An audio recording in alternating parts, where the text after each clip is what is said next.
तो दूध का प्रोडक्शन भी ज़्यादा होगा, पानी की कमी भी दूर होगी, हेल्थ भी बनी रहेगी, डाइजेशन ठीक रहेगा, कब्ज की प्रॉब्लम नहीं होगी। अपने पशु को हरा चारा नहीं खिलाते हैं तो समझो कि उसके शरीर में कई प्रकार के पोषक तत्वों की कमी हो जाती है। और साथ साथ दोस्तों एक चीज़ देखी होगी, दाने के मुकाबले हरा चारा सस्ता भी होता है। और अभी सर्दी के मौसम में आप अपने एनिमल को दबा के हरा चारा खिलाते हैं तो दूध का प्रोडक्शन भी ज़्यादा होगा, पानी की कमी भी दूर होगी, हेल्थ भी बनी रहेगी, डाइजेशन ठीक रहेगा, कब्ज की प्रॉब्लम नहीं होगी। दोस्तों अपने खेत की बात कर रहा हूँ, मैं अपने खेत में बरसीम लगा रखा हूँ, रंजगा लगा रखा हूँ। कभी भी अपने खेत में कभी यूरिया नहीं डालते हैं, कभी कोई केमिकल नहीं डालते हैं, सिर्फ हम गाय और भैंस का गोबर डालते हैं। आज हमारे देश में सबसे ज़्यादा हरे चारे की कमी है, लेकिन मैं तो ये कहना चाह रहा हूँ जितनी आपके पास जगह है, चाहे वो 300 स्क्वायर गज है, 1000 गज है, चाहे 1 बीघा है, लेकिन कम से कम आपको हरा चारा बिल्कुल लगाना ज़रूरी है। हरा चारे के फ़ायदे बहुत सारे हैं, लेकिन सबसे पहले ज़्यादा बेनिफिट कैसे हैं, दाने के मुकाबले सस्ता होता है और हरे चारे में न्यूट्रिशन भी है। हरे चारे में कई प्रकार के मिनरल्स, विटामिन्स, प्रोटीन सभी पाए जाते हैं। तो दूध उत्पादन के हिसाब से हरा चारा सबसे बेस्ट माना जाता है। तो हरे चारे में सबसे बेस्ट है बरसीम रंज का। उसके बाद में आप जई ले सकते हैं, सरसों ले सकते हैं, बहुत सारे हैं, लेकिन सबसे बेस्ट ये माना जाता है। तो अभी मैं अपने खेत में हूँ और आप देख रहे हैं ये भी 1 महीने का हुआ है।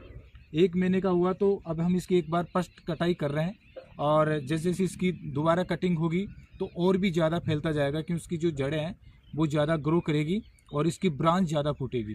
इसलिए हम 3 साल वाला रंजगा लगाते हैं। जो 3 साल वाला जो रंजगा है वो ज़्यादा प्रोडक्शन होता है, ज़्यादा पैदावार देता है और एनिमल के लिए बहुत बेस्ट माना जाता है। तो अभी आपको मैं दिखाता हूँ, देखिए आप।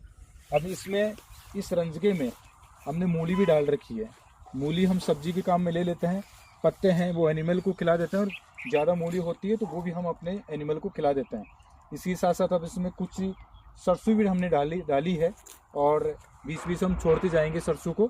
और ये भी देखिए जैसे हमने अभी मूली इसमें हमने छोड़ दी, ये मूली तैयार हो जाएगी।